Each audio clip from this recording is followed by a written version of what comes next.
wrapping up already? It's our day of action. I said I'd be there by 8. Oh, yeah. It's ours on Wednesday.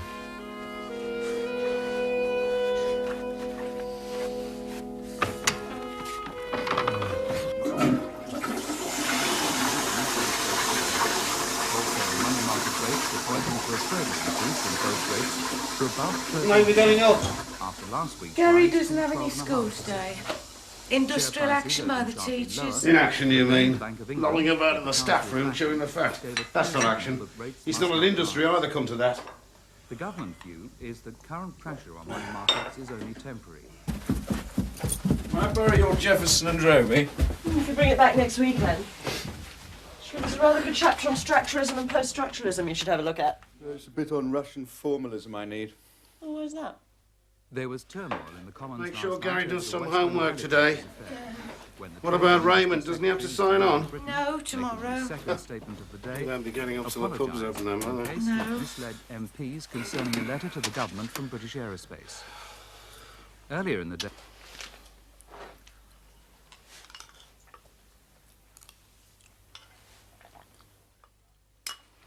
Marilyn French is speaking at the ICA next week. Sounds interesting. Beyond power, women, men and morals. Robin, why don't we get a place together in London and both commute? My contract requires me to live in Woolwich. But you're only temporary, and it's always me that has to do this ghastly drive to Ipswich. What time will you be home? Don't know. Well, don't be too late. You're overdoing it. Somebody has to work in this family.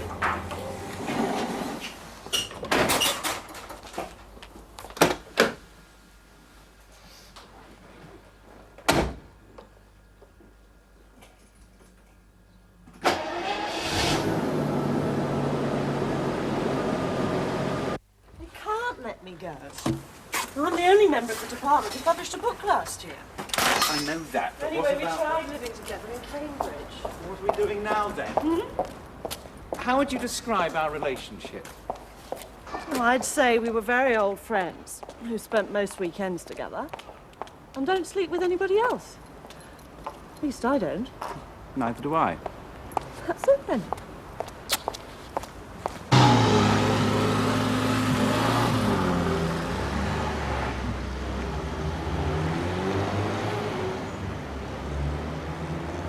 Replying to the debate, Lord Young said unemployment was high because we faced the problem of an economy weakened and distorted by decades of high-wage settlements and low productivity.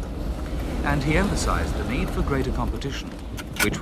If you had a secret, I could take a guess, but nothing in your eyes seems to hold me.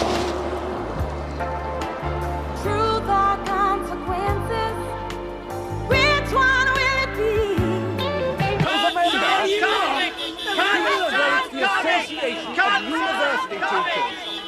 It's the name of our union. Oh, yes, we're a member of the TUC. I suppose that you belong to a union yourself. Oi! Tell him to move on!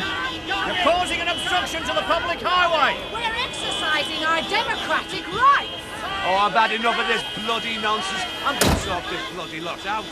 What's going on? Sorry about this. It's a picket of university teachers. Look, please read the leaflet.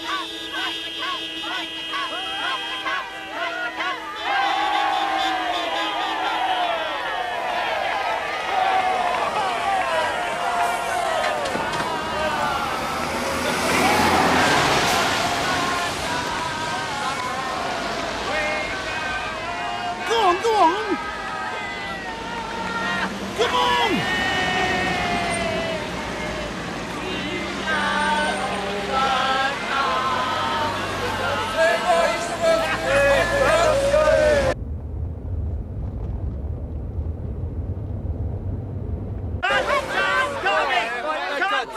I think that's Philip's car. Yes, it is. We might have known.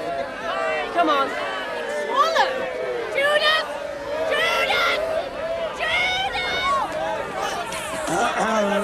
Bob. Morning, Robin. You're not going to cross the picket line, I hope, Philip? I'm afraid so. Please read the leaflet first. I think I already know what's in the leaflet. Feelings are running high, Philip. I wish you'd reconsider your position. Don't let us down, Philip. There's a meeting of deans I have to attend. Philip, we must fight the cup. Oh, agreed. I just doubt the efficacy of a strike. I mean, who will notice? Don't notice the pickets! Very sticky wicket. Oh, by the way, Robin, could you spare me a few moments? Not today. No, tomorrow morning then, perhaps? Fine. Scab! One of us is hiding. One of us can tell. No one wants to be the first to know. Someone has to answer because someone has to ask.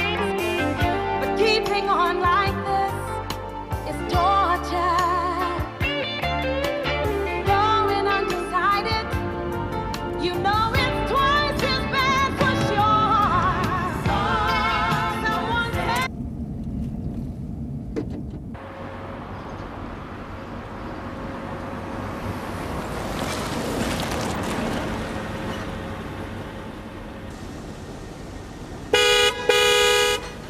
Morning, Mr. Wilcox.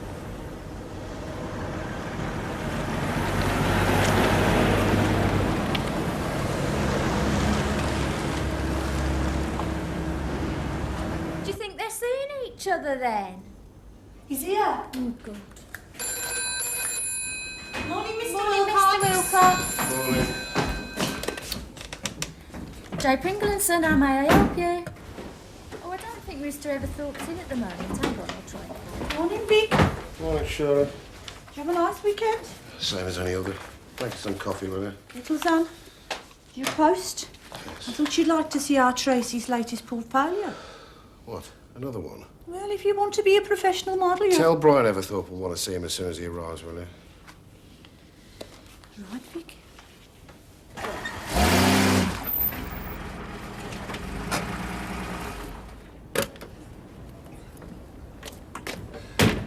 All right, Charlie.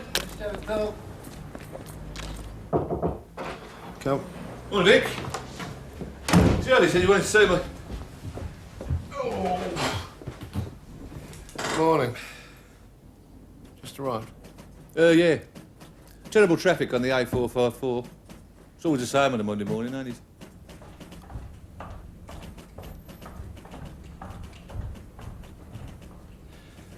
I've been looking at directors' expense accounts. Mm-hmm. Yours is very modest, Brian. Thanks very much. I didn't mean it as a compliment. That's all right. I'd expect a marketing director of a company this size to spend a lot more on overnight stays.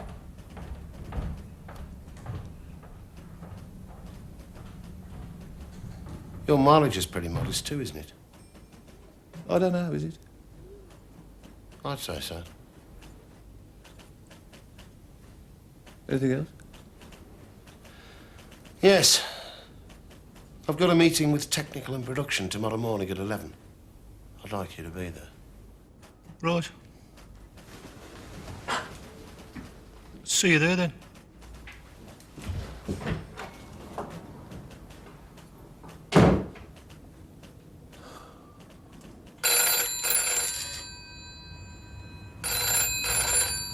Wilcox. Mr. Baxter for you. Good evening, Vic. Hello, Stuart. How are you? Mustn't grumble. I've been looking at your last month's figures. They're rather disappointing. There's always a downturn in December, Stuart. You know that, with the Christmas holidays. Yeah, well, even allowing for Christmas, you're well below your financial target. Didn't you tell me you'd be out of the red by the end of '85? We haven't got the foundry on song yet. The core blowers keep breaking down. Well, you know I'd like to scrap the lot and buy a CNC automatic machine. It's a waste of money investing in that foundry. You take my word for it, you'd be far better off buying in. It's got potential. They do nice work. But it's not just the foundry. I'm working on a new production model for the whole factory. New stock control, new purchasing policy, everything on computer. But it takes time. Well, time's at a premium, Vic. Oh, come on, Stuart. And the board's becoming impatient. For Christ's sake, Stuart, I've only been running this company for 9 months. Well, 9 months is a long time in this industry, Vic.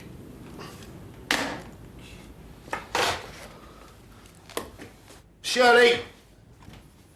Shirley! The pound remained weak, and the markets are bracing themselves for higher interest rates sooner rather than later, if sterling comes under heavy pressure. Today, sterling closed down 1/3 of a cent at $1.44. It was mixed against other currencies, leaving its average value unchanged at 78. I mean, he can't live with me and I can't live with him, and it's like, well, I don't understand why he's like that. He's got no reason to be like that. Oh, look, there she is now. Well, look, I'll go and catch her now, okay? I'll see you later. Right, you have a good holiday. Listen, I've got to go. I'll be back in a minute. I'll just wait. So what time are we going to meet then? Oh, Robin, can I see you about my assessed essay, please? Recovered from yesterday. What? Recovered from yesterday. Oh, yes. Right, in about 5 minutes. Look, could you take my bag and I'll see you outside my office. Okay, fine.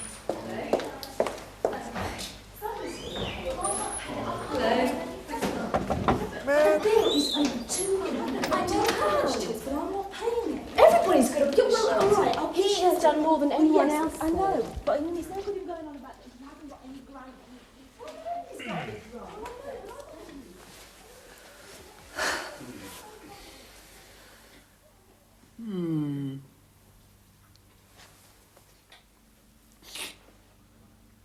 I suppose you happen to know what environment means, do you? What's the context?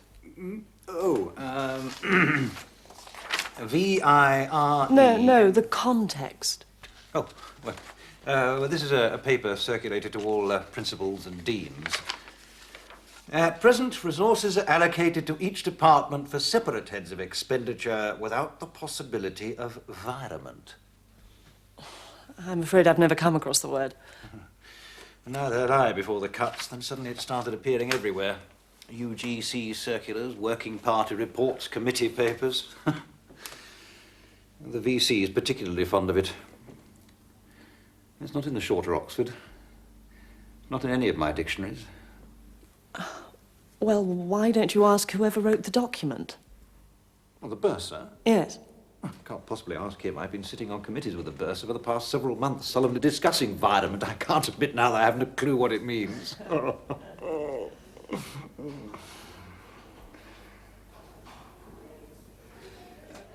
Look, Robin, as you know, your present appointment here is a temporary one. Yes. For 3 years only. And you are now 1/3 of the way through your second year. Yes. Yes. We should, of course, be extremely sorry to lose you. You've been a tremendous asset to the department in the short time that you've been here. I really mean that. Thank you. But? But? I had the feeling you were going to say something beginning with but. Oh, yes. But I just wanted to say that we shouldn't at all blame you if you were to start applying now for jobs at other universities. There aren't any jobs. No, not at this moment in time, perhaps. But if something should be advertised in the next few months, then you shouldn't feel bound to serve out the 3rd year of your contract. What you mean is, there's absolutely no chance of my being kept on when the 3 years are out. Well, none at all, as far as I can see. You see, each post is frozen as soon as it becomes vacant. Sorry. Oh, it's no fun at all being Dean of Faculty these days. All you do is give people bad news. And as Shakespeare observed, the nature of bad news infects the teller. When it concerns the fool or the coward.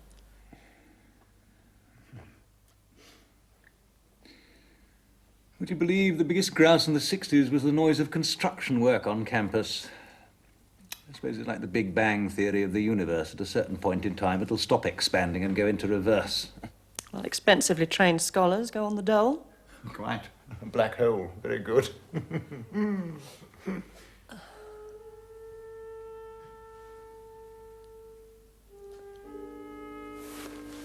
excuse me, I've got a student. Of course, of course.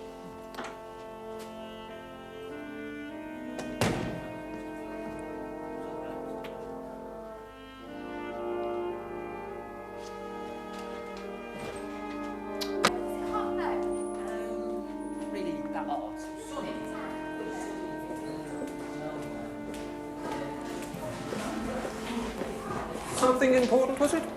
Oh, no. No, nothing important. Hello. Philip Swallow going deaf. Oh, yes, poor old Philip. It's high-frequency deafness. He can't hear consonants. Has to guess what you're talking about from the vowels. Makes communication a rather hit-or-miss affair. Symbolic of our plight, wouldn't you say? Absolutely. See you at the agenda committee. Yep. Come in, Marion. Fair enough, fair enough. We can only do what we can do. Well, I'm really glad you've got this place in Hall. I think that'll help a lot. For the moment. But in the meantime, what are we going to do about this essay of yours? I mean, you know, what do you need? Well, I just need a bit of time, really. All right, Marion. I'll give you a week's extension. Oh, thanks, Robin. Things should be better this term. I've got a new job, more pay, less hours. Fewer hours. Fewer hours.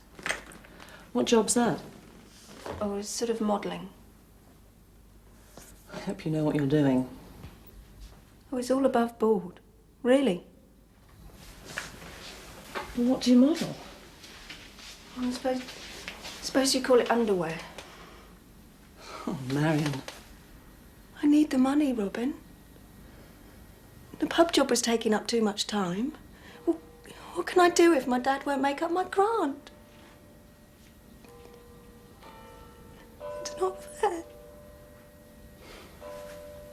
I know the feeling.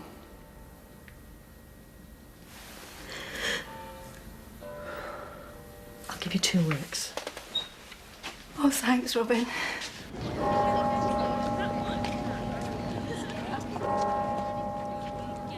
the 1840s and 50s, a number of novels were published in England that are called industrial novels. Now, this is because they dealt with the social and the economic problems that arose out of the Industrial Revolution. Now, Mr. Gradgrind, in Dickens' Hard Times, personifies the spirit of industrial capitalism. He despises emotion. He despises imagination and values only facts. Does anybody know how many different products this company made last year? 937. That's 900 too many, in my opinion. We're producing too many different things in short runs. I mean, we're still making pump housings, starter housings, and bell cranks for cars that were made in the 50s and 60s. Not to mention cast iron radiator fittings and boiler fittings. And we're not in the veteran car market or industrial archaeology. Professor Swallow, sign these. That one's urgent. Oh, and the Vice-Chancellor's office just rang to say, could he have your nomination for the Industry Air Shadow Scheme? God's name is that? Oh, I don't know. Apparently he should have had a memo about 6 weeks ago. Nomination for due last Wednesday. Just think for a minute of the industrial landscape portrayed in 19th century fiction. In all those phallic chimneys thrusting into the sky. Buildings shaking with the rhythmic pounding of mighty engines. Or railway engines rushing irresistibly through a passive landscape. All this imagery is saturated with male sexuality of a dominating and destructive kind. Or the train in Dombey and Son, for instance. The power that forced itself upon its iron way. Ah, this is it. Who would have thought there'd be anything important in this pathetic-looking object? Sometimes think the VC takes his economy drive too far. To all deans of faculties, as you are no doubt aware, 1986 has been designated industry year. It is very important that the university should seize this opportunity to demonstrate that it is not an ivory tower, indifferent to commerce. A working party set up last year recommended that each faculty should nominate a member of staff to shadow a senior executive in local industry. Oh, God, it all comes back like a bad dream. I was on that working party, wasn't I? Pamela? We have to rationalise. Offer a small range of standard products at competitive prices. Tom? Well, I must admit it takes twice as long to make old Morris housings as to make any current version. Ah, we always have the problem refurbishing the old moulds. Well, they're completely shot, most of them. That's right. Excuse me, Fred. What about the customers who've been coming to us for years with specialised requirements? Let them pay through the nose. Or go elsewhere. But the small orders bring in the big uns, and we have to carry some stock to support them. I don't believe that, Brian. It's a question of who's going to carry the biggest inventory. Them or us. You can't have all cream. Any bar will tell you that. You've got to take the bag with the good. A shadow, as the name implies, is someone who follows another person around all day as he goes about his normal work. A regular visit of 1 day a week throughout the winter term would suffice. Well, what about it, Rupert? Not my cup of tea, I'm afraid. A cup of tea, very good, Rupert. Cup of tea, I said, not my cup of tea. The tea? What about you, Bob? Sorry, Philip. With all the AUT business over the strike, it's quite impossible. You know, I really ought to be able to order one of you two to do this. But you can't. Not without holding a department meeting to discuss it. I know. There isn't time. Why not ask Robin Penrose? Robin? Good idea. After all, she's just written a book on the Victorian industrial novel. Yes, it's hardly the same thing, is it? Well, anyway, why should she, seeing she's only temporary? Well, she's going to need a reference, isn't she? Oh, no, that's a thought, yeah. A women novelist, therefore. Industry had a complex fascination. On the conscious level, it was the other, the alien, the male world of work in which they had no place. But on the unconscious level, it was what they desired to heal their own castration, their own sense of lack. Caroline Helston in Charlotte Bronte's Shirley, for instance, is pining for love for the rather abrasive mill owner, Robert Moore. Partly because her own life of genteel tea parties and sewing circles is so trivial and repressed. Excuse me. It's the same problem as set-up overheads and production time, isn't it? That's right. 80% of the inventory supports 20% of the sales. It's a classic Pareto case. Pareto's all right if you believe in it. But you can Pareto yourself out of business. You end up making one job 1 day a week. Nobody will be daft enough to do that, Brian. And you know it. I'm talking about goodwill. Pringles have got a slogan. Yes, I know. If it can be made, we'll make it. Well, I'm proposing a new slogan. If it pays, we'll make it. We see the ambiguous appeal of industry to the feminine unconscious even more clearly in a passage from Mrs. Gaskell's North and South. We would do if I could find the place. Here we are. Now, this is a passage where the genteel heroine Margaret has been taken to task by her mother for using industrial slang. To which Margaret says, if I live in a factory town, I must speak factory language when I want it. Why, Mamma, I could astonish you with a great many words you never heard in your life. I don't believe you know what a knobstick is.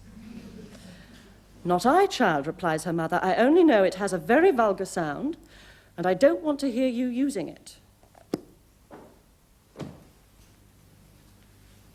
I think we all know what a knobstick is. Metaphorically.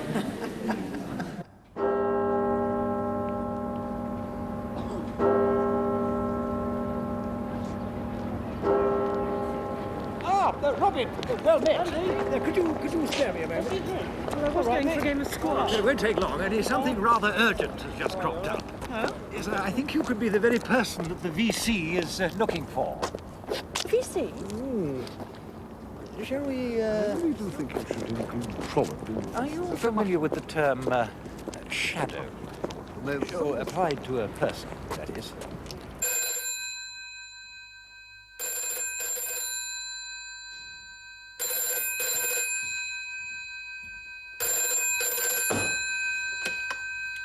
Wilcox. You've heard about Industry Year, I suppose, Vic. What about it? Well, the idea is some lecturer from university shadows one of our executives. We want to put your name forward. No way. Why not? I don't want some academic Burke following me about. Well, it's only 1 day a week, Vic. Why me, anyway? Because it's good PR for the group, and you're our most dynamic MD. Don't think about it. I'm sorry, Vic, I've got to tie it up now. I'm meeting the chairman at a function tonight. To tell you the truth, we're a bit late. A letter got lost. What about that automatic core blower?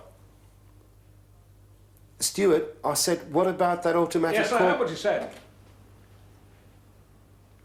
Send me a capex. I'll run it up the flagpole. Thanks. Will do. And the other? All right. Great. Well, your shadow's Dr. Robin Penrose. He'll come to the factory every week, starting this Wednesday. A medic? Well, as far as I understand it, he's a lecturer in English literature. What? You read any good books lately, Vic? Stuart! Jesus wept.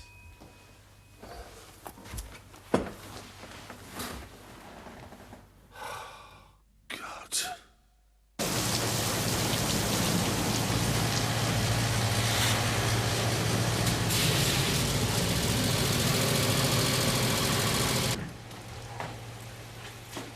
Excuse me, can you tell me if this is Ragley Street? The road signs around here seem to have been vandalised. Dunno. You say you don't know the name of the street, your own garage, is it? I just work here. Do you know a factory called Pringles? Pringles? I can take you there. Well, no, if you could just show me where I am on this map. I'll take you there. It's my pleasure. Just let me settle up with Alibaba here first. Put number 4 on. Well, I couldn't possibly put you to that trouble. No, it's no trouble. I'm going there myself. I work there, as a matter of fact. I never thought marketing director. Riviera Sunbeds, daily and weekly rental. Oh, sorry, somebody else's car got mixed up with mine. There we are. Nice little business, this, actually. I do know the people. I could fix you up with a nice little discount if you're interested. No, thank you. Right, son. Super piss, made in Finland. What's that for, then? Clarke the icer. I'd rather use my own. It's free. It's always on tap, isn't it? Look, could we get on? My appointment was for 10 minutes ago. Yeah, right, go on then. Who you see there, then? Mr. Wilcox. Vic Wilcox? Yes? Yeah, you ain't Wilcox's new shadow, are you? Yes, I am, actually. Could we get on? I have to warn you, I'm a bit of a stickler about timekeeping, actually. Mr. New Broom and all that, if you know what I mean. Really? Yeah, that's my Granada there. Just get on my tail and stick to it, as the priest said to the poet. Regarding your request for a quotation for steering boxes, yes, what is it, Brian? The shadow's arrived, Vic. He's late. She, you mean? What? Robin Penrose is a bird. Robin. Oh, it can be a girl's name, can't it? Only they spell it with a Y sort of thing. Stuart Baxter said nothing about a woman. Very tasty she is and all. I can tell you that much. I'm going to have a look.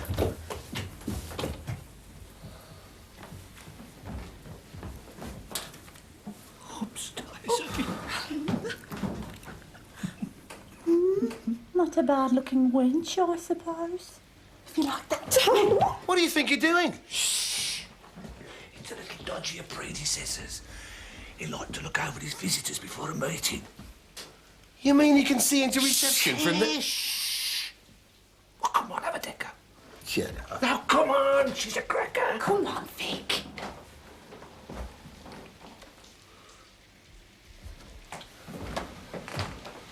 I met her in the garage. Did you? Yeah.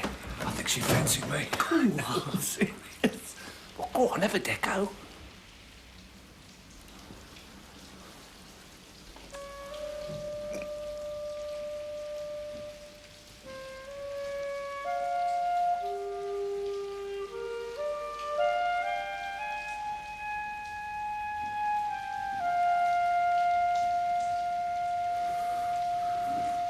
I've seen her before. Have you? Where? On a bloody picket line. A picket line? Couldn't mistake that outfit. Designer industrial action.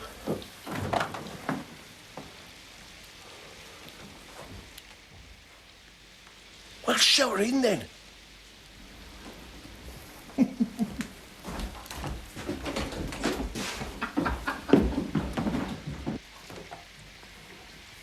Dr. Robin Penrose.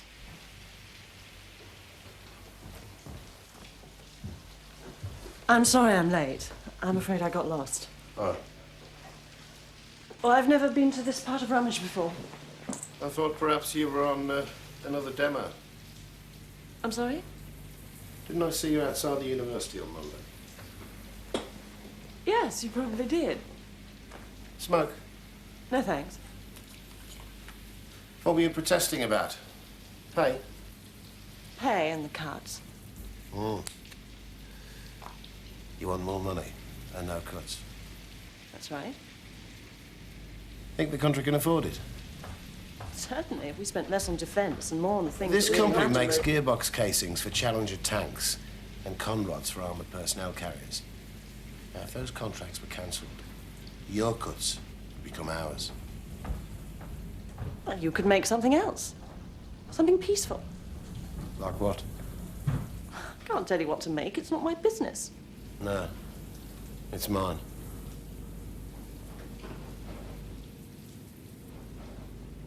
Do you know much about business? Nothing at all, but isn't that supposed to be the point? The point? Of the shadow scheme. I'm buggered if I know what the point is. It's just a PR stunt, if you ask me. Well, I suppose I better show you around the estate. Just give me a minute, will you? Aren't I supposed to follow you everywhere? No, I don't think so.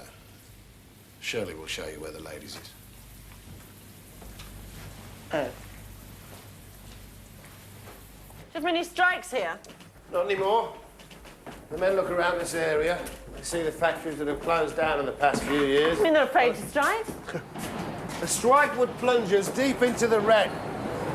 The division could shut us down. What? I said the division could shut us down. The division? The engineering and foundry division of Midland Amalgamated, they own us. What about J.R. Pringle and Sons were the owners? Oh, no, the Pringle family got out years ago. Took the money and ran when the going was good. The company's been bought and sold twice since then. This is the machine shop. And this is our one and only CNC machine. What's that? Computer numerically controlled. See how quickly it changes tools? What's it doing? Machining transmission cases. Beautiful, isn't it? Not the word I'd use. One day, there'll be lightless factories full of machines like that. Why lightless? Machines don't need light. Machines are blind. You see, once you've built up a completely computerised factory, you can take out the lights, shut the doors, and leave it to make engines or vacuum cleaners or whatever, all on its own. What a creepy idea. What's creepy about that? What about the managing director? Will he be a computer too, sitting in a dark office? No, there'll always have to be at least one man in charge, making the decisions. Oh, brave new world where only the managing directors have jobs.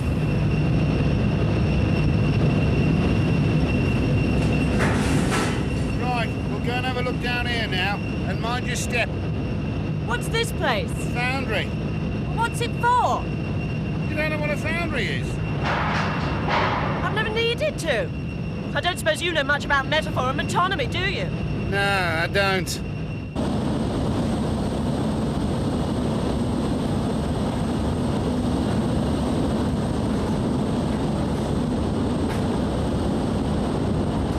Hey, Mustafa! There's a clang up over here. See to him, will you? A foundry is where you melt down iron or other metal in a cupola. Now that's a cupola there, you see. Then you pour the molten metal into moulds to make castings on a flow line. Come on, we'll go and have a look at one. This is our newest machine, Hallsworth semi-automatic moulding line. Only installed a few months ago. Doesn't look very new. It's second-hand. Got it for a song from an asset stripper in Sunderland. It makes turbo housings and manifolds. This one's manual. It makes commercial brake drums. Seems quieter than the other machines. It isn't going yet. Hey, what's the problem? Fucking belt's jammed! The fitter's working on it! What's your language, lady president?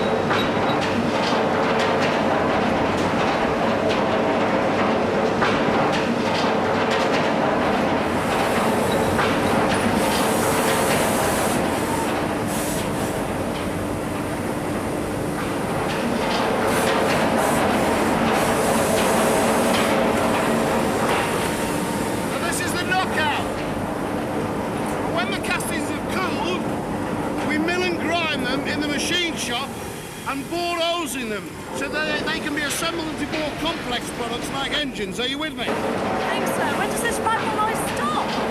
At the end of the shift. Come on.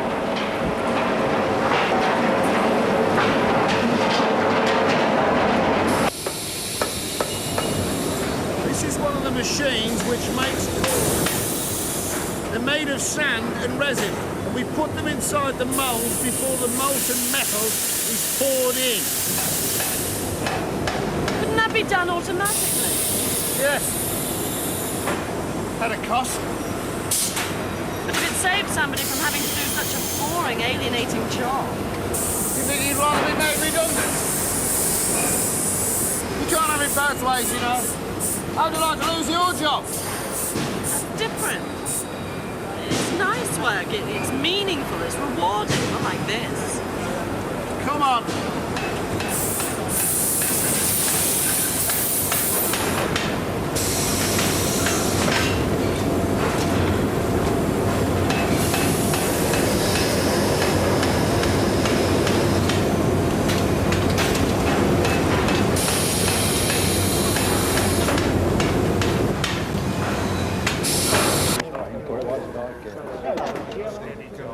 So, what did he make of it all? I thought it was appalling. The noise and the dirt. Yeah. Factories are dirty places. Metal is noisy stuff to work with. What did you expect? But men would still be working in such brutalising conditions. I mean, women too. It's like something out of a 19th century novel. I thought you were all for equality. Not equality of oppression. What do you mean, oppression? You don't force people to work here, you know. Why are there more black people in the foundry than in the other part? Foundry work is heavy work, it's dirty work. They're willing to do it. The locals aren't anymore. I've no complaints. It's like poetry when the Asians are working well. Mind you, they have to be handled carefully. They stick together. One walks out, they all walk out. Seems to me the whole setup is racist. Rubbish. Why aren't they eating in here then? There aren't any operatives in here, white or black, because they'd have to take their overalls off, and they can't be bothered. You don't want to get sentimental about the workers, you know. Last November, we put new toilets in the fettling shop. In 2 weeks, they were all vandalised. Disgusting it was. Perhaps it was a form of revenge. Against me. For giving them new toilets. Against the system, the factory system. It's unconscious, the return of the repressed. Oh, yeah. Who says? Freud, for one. Sigmund Freud, the inventor of psychoanalysis. Yes. I know you mean. He said everything came down to sex, didn't he? Well, the early Freud certainly thought that libido was the prime mover of human behaviour. Later he came to think the death instinct was more important. The death instinct? What's that? It's rather difficult to explain. Basically, it's the idea that unconsciously we all long for death, for non-being, because being is so painful. Yeah. I often feel like that when I wake at 5 o'clock in the morning. I've got to snap out of it when I have to get up.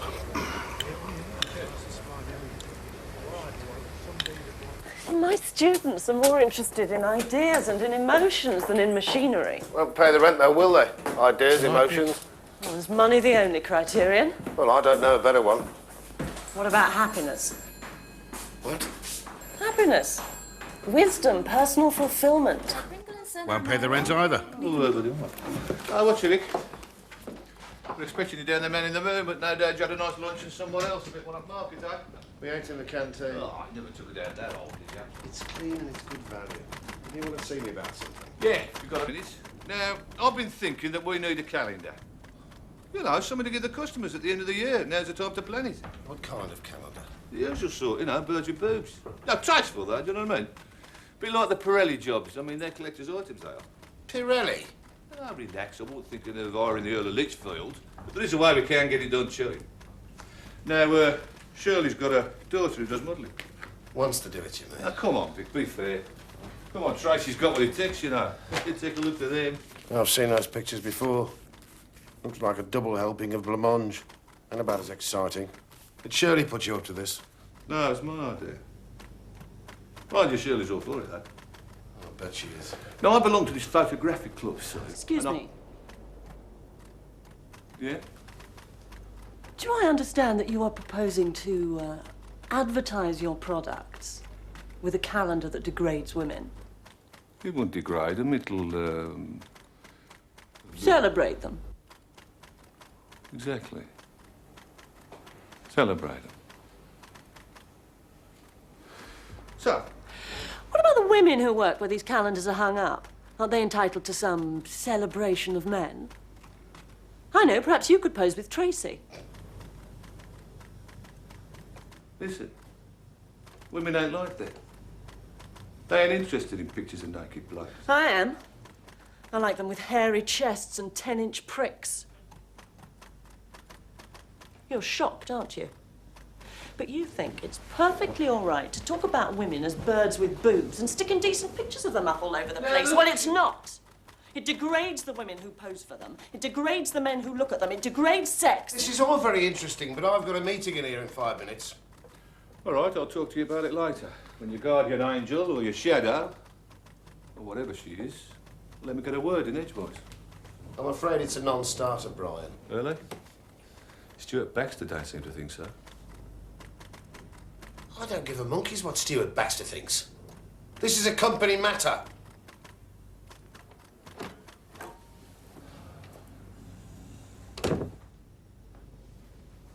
You could have all the pin-ups banned from this factory, you know. Yes, I could if I was daft. All I need is a wildcat strike over pin-ups. Now, if you don't mind, I've got to get ready for this meeting.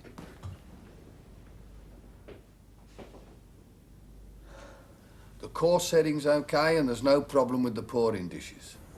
There's been a few cold shots, but the ingates are okay. Most of the scrap comes from what looks like nitrogen pinholing, right, Fred? Yeah, it could be. Then again, it could be from the moulding sand. You know bloody well it's not my problem, Fred, it's yours.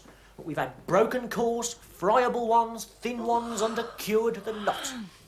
Well, I'll admit we've had some problems. Last week, now tell a lie, the week before, we had to scrap 20% of the batch one day.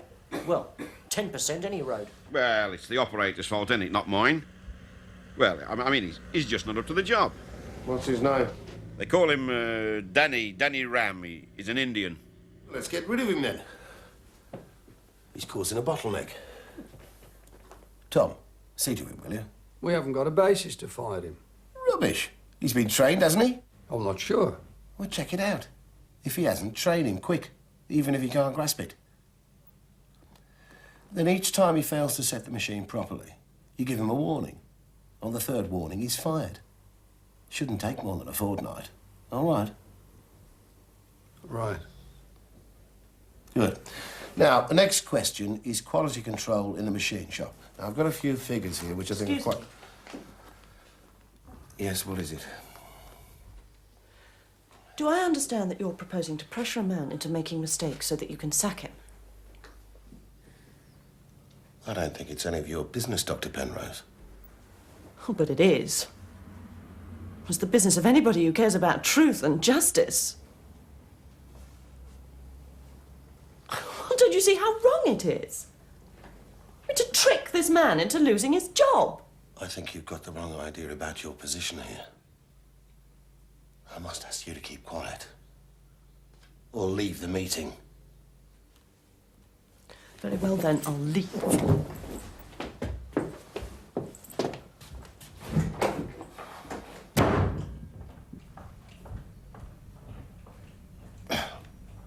Now, where was I?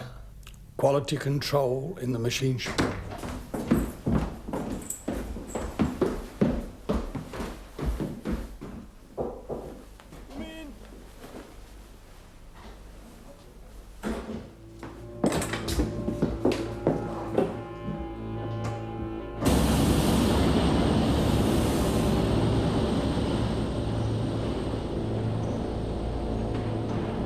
Hey!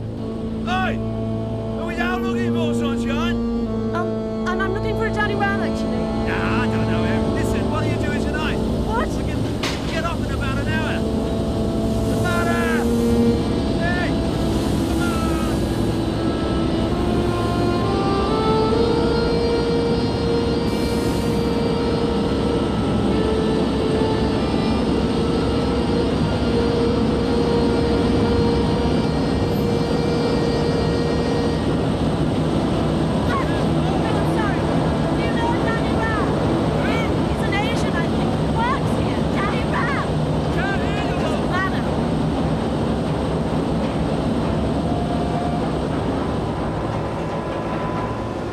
Excuse me. Do you know Danny Ram? Yeah. Do you know where he works? Yeah, he works in the car shop over there.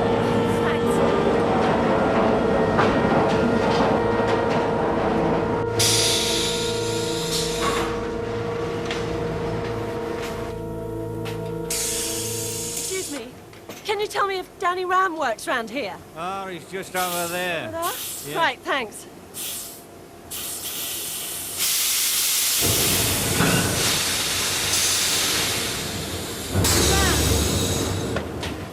Mr. Ram, I've got something important to tell you. Yes? They're going to try and sack you. What? Your bosses. They're going to keep finding fault with your work and then give you warnings so that they can sack you. Do you understand? Sack me? Yes. Don't tell anybody I told you, all right? Wait! Who are you? It doesn't matter who I am. I'm a shadow.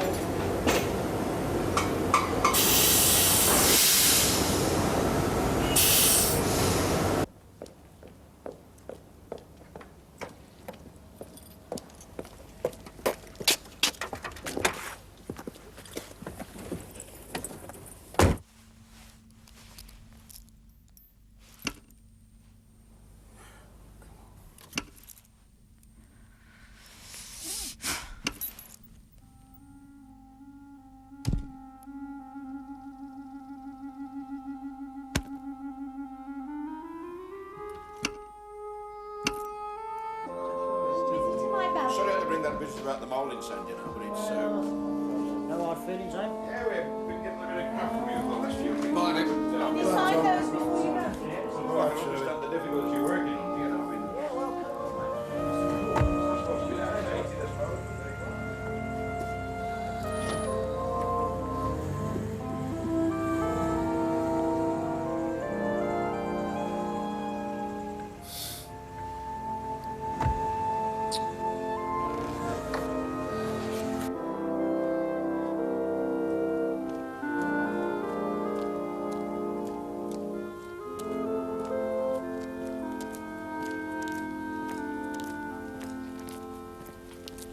What's the problem? I don't know, probably a flat battery. Let's have a look. No, please don't bother. I'll call the AA. You could wait hours. Why'd you buy a French car? I didn't. My mother gave it to me when she changed hers. If everybody who bought a foreign car in the last 10 years had bought a British one instead, there wouldn't be 17% unemployment in this area. Get in. Didn't Thatcher have something to do with it? She got rid of overmanning. Restrictive practices. Perhaps she overdid it, but it had to be done. Try it.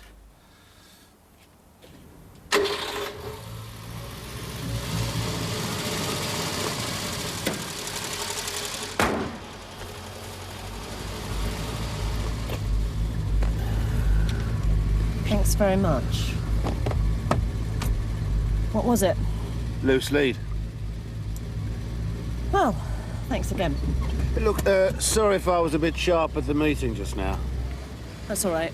Only sometimes you have to do things that look a bit dodgy for the good of the company, you know. Yes, well, I don't think we'd ever agree about that, but this is hardly the time or the place. No, well, I'll see you next Wednesday then.